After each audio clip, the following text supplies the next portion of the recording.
Yeah, Coach, I was curious about how some of the young wide receivers have come along, and you pretty much have used four guys. Is there any room for one of those guys maybe to break in a little bit? Yeah, there really is, Trey. I've said it before, how I like this group, and of course you've prefaced the four guys that's been playing a little bit, but you got Wilson, Stevens, McAdoo. I really like McAdoo. Bake's coming on, and he's going to play more special teams wise. Sategna, I like him a lot. We had big plans for him.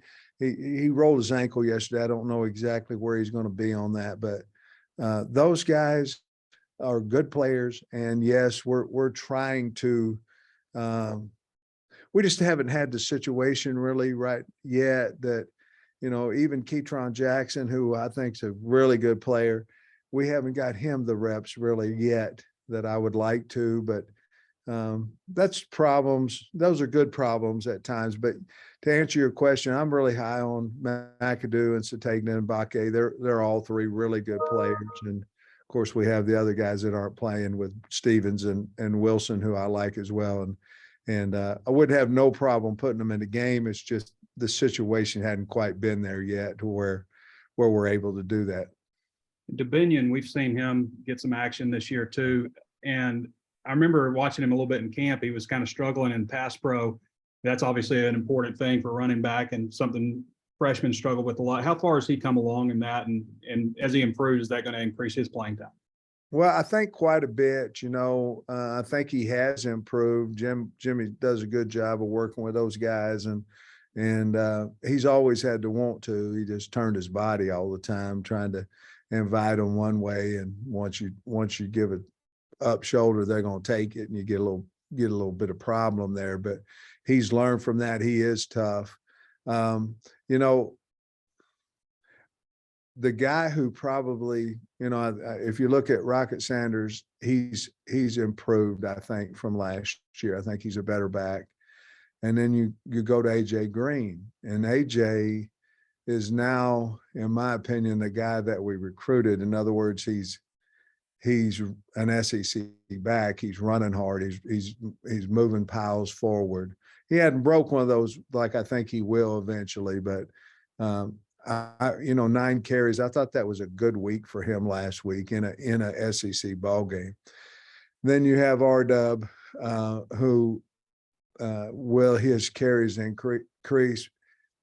Yes, but Damo's coming back. So, you've got 4 guys back there you're trying to give balls to. Obviously, Rocket is the guy in that room. If Damo wasn't coming back, I probably would tell you absolutely that R-Dub's reps would increase. But with Damo coming back, I don't know exactly how that's going to look yet. We'll have our coaches meeting on Saturday, see what Jimmy thinks about it. But I don't really know at this point, to be honest with you, Trey. So we are going to see Dominic Johnson this week. Is that what you're saying? Well, I hope so. He's looked good. He's got the brace off. Again, Trey, in all honesty, I think it'll be up to him if he feels like he's ready to go. He's been cleared actually for the last 2 weeks. We'll see if yesterday was any indication, I would say he'll play Saturday, but it's still up to him how he feels. And I think he's feeling pretty good. Thanks, Coach. Tom. Hey, Sam, speaking of AJ Green, Missouri State has 1 touchback on maybe 12 kickoffs, something like that. Do you go into some games thinking, we're not going to get many chances, but in this one, are you like, okay, this time to block it up for real with kickoffs? Well, that's the plan. Certainly we knew exactly what you're talking about. We work every week, but this week, you're thinking, hey, there's more of a chance that we might be able to return. It depends on what they do, whether they sky it or whether they kick it to us. I think we'll have some. I think we're a good kickoff return team as long as we, stay away from the penalties, and that's what's hurt us in live special teams reps. So we've made a big deal out of it, and hopefully it'll help us on Saturday. But yeah, I think this would be a good week, and this depends on what coach decides to do with their kickoff team, with Missouri State's kickoff team, whether they elect to kick it, try to kick it deep, or whatever. But this is a week that we're revving up our kickoff return game. Yeah, I asked you on the SEC call about cross training in your secondary, and I'm wondering, are McLaughlin and Clark and maybe Kewan like the only guys who are just corners, and everybody else plays multiple spots, or do they even, some of those guys even multiple spots? We've talked about it, because you're basically trying to buy players. You don't have any more bodies, but you're trying to buy another safety, another nickel, whatever it may be, using the same guys, cross-train the same guys. Of that group you talked about, obviously Malik, you didn't say his name, but obviously you already knew he was doing it. Of that group, the only one we really thought about that we could cross-train was probably Hudson. That we might could move him to a boundary safety or something of that nature. But that's really of those three. You're right. Of those three, that would be the only one that we think we'd cross-train. I don't think Nudie, there would be no really reason to move him, Kewan Parker, with his size and stature and the fact that he hadn't played a lot of ball. We probably wouldn't want to do that to him. And on Knox and Slusher and maybe Brainy, are all those guys just going to leave them questionable, or some of them for sure going to go, some of them for sure not going to go? I feel real strong about Brainy and Knox. Slusher's still up in the air. So we'll see if he'll be available. And hadn't done any practicing. So there is a chance that he would be available, but we'll have to see. It's a day by day deal. We'd have to kind of see today how that works. Scotty. Hey, Sam, you mentioned Nudie a minute ago, got 2 picks in his first 2 games. I mean, just what do you think is key that success that he's had? What is it about him that I guess is leading to his production? Well, he's really confident. I think that's the first thing a corner has to be, but he sees, he saw the route. He sees routes well. I mean, he does a lot of film study before, obviously each game, understands who his opponent is, who's he playing against, gets some tips off of that and things of that nature. But, it's one thing to break in front of a ball and another thing to catch it, and he has very good ball skills. So he gives himself an opportunity to pick them. But, he's long, and he's probably the prototype corner. He's a corner. He's probably not going to knock you out in a tackle and all that. He'll get you on the ground. But I like him because he's got really good ball skills and he's really has good awareness, and certainly played before, and that helps him.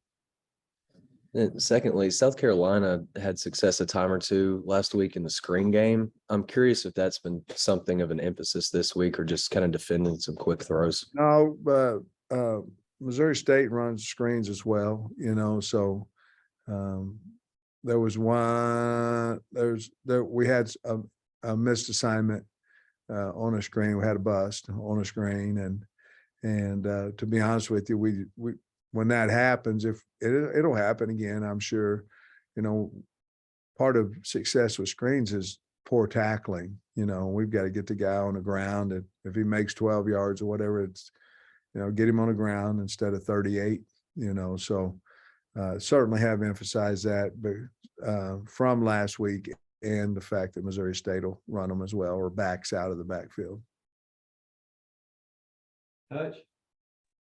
Coach, I've heard you mention Kewan Parker's name a couple of times this week. Obviously, injuries have contributed to it, but what have you seen from him that's kind of maybe helped him get to where he's on the verge of playing time? I like him. I've always liked him. He has good speed. He's tough now. He's not the most physical looking guy, but I think he's one of our best cover corners that we have. And so I went up to him Monday, I guess, and said, "Hey, you got your opportunity now." And I really believe in him. He can stop and turn on a dime. he's very competitive, a willing tackler. I really like him. I think this is going to be his time to shine when he gets out on there, because I'm very confident in him. And also, I went back and double checked this afternoon, but Jordan Jones, who's now there at Missouri State, committed to Arkansas, I believe in the summer of 2014, when you were still here. Do you remember anything about, recruiting him? And what is it kind of crazy? You're playing a guy that now 8 years later is still playing in college football. Well, I don't remember. I'm looking to see who you're talking about. Which one is he? The wide receiver, Jordan Jones. He's number one. Yeah, I don't remember a whole lot about him out of when I was here the last time. I don't. So, and I don't mean that to be disrespectful to him, but no, I didn't remember his name, or I don't remember anything about him.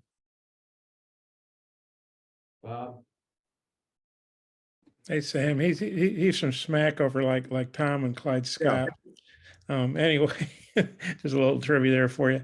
Hey, the defensive line rotation seems to be really good. I think you've got 8 guys that have played 40 plus snaps in 2 games. And just how good do you feel about that rotation, and how big a plus is that, especially in this league?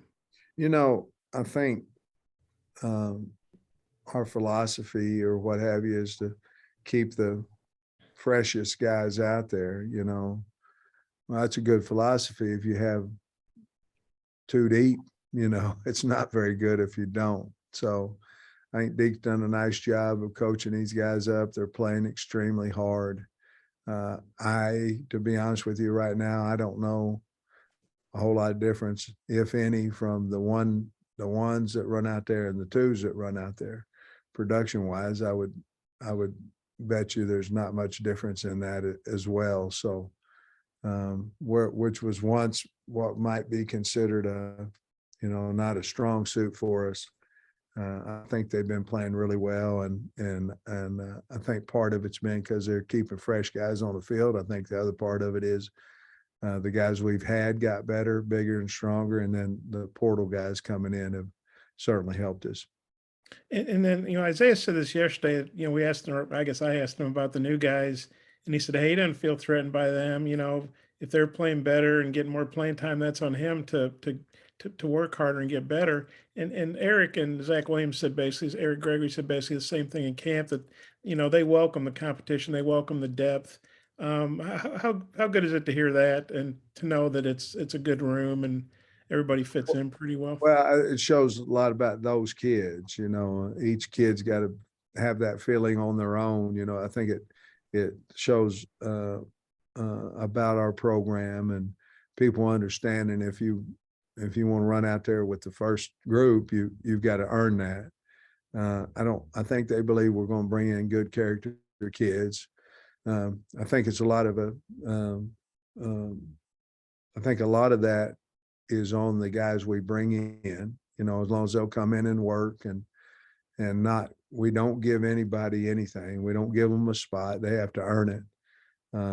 Once that happens, I think it's just a much easier transition between the new kid coming in and the team itself. So we're very conscious about a transfer guy coming in. He's got to earn what he gets, and I think it's good for the team that way. And the team accepts it a little bit better, like what you're speaking of. They did. And when you research a transfer, obviously you want to see production on the field, on the film, but how important is it to, like you say, you check with, different people in their lives, find out what kind of character kids they are and how they take coaching, things like that, not just what they're doing in the games, but the other stuff. I think it's huge.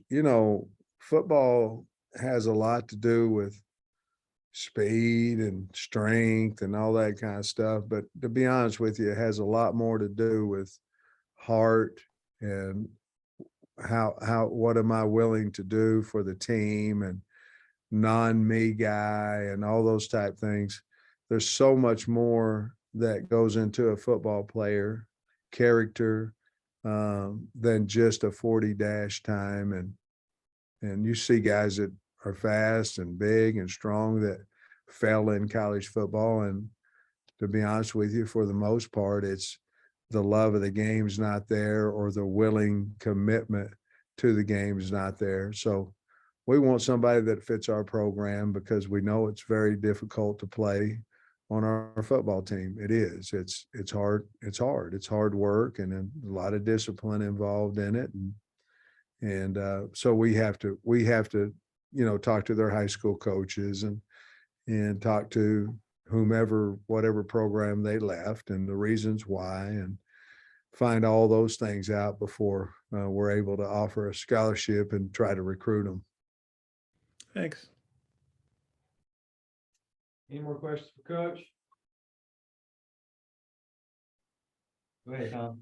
Oh, I thought you was waving goodbye. Oh, that was Tom. Bob was waving goodbye. Yeah. Hey, Anthony Brown, he had a really good camp. Is he getting closer to being in the mix? And then Jalen Lewis too?